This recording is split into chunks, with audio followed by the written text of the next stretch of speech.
Kwa kianzio cha shilingi milioni 49 tu za Kitanzania unaweza kumiliki a luxury 1 bedroom apartment mbele kabisa ya ufukwe wa bahari in Msasani Beach. Yes.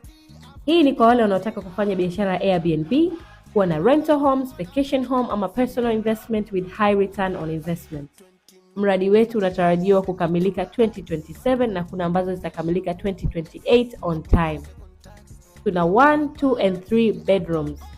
Pia mradi wetu unakuja na swimming pool, gym ya kisasa, garden, kids playing area, 24/7 security services, tennis court, parking area, a bar and a private beach access.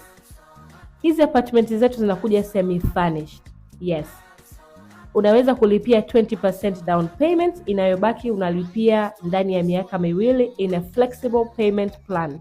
Lakini pia una option ya kulipa full payment au ukalipa through mortgage. Yes, mradi wetu bei zake ni bila VAT, lakini pia unaweza kupewa na option ya VAT. Kwa sasa kuna limited offer ya 5% mpaka 15%, na pia unaweza kureserve unit yako kwa kiasi cha shilingi milioni 5.2 au $2,000 US. Yes. Sasa nataka nikupe faida za huu mradi kwamba una save pesa, no stress ya ujenzi na vitu kama hivyo. Karibu.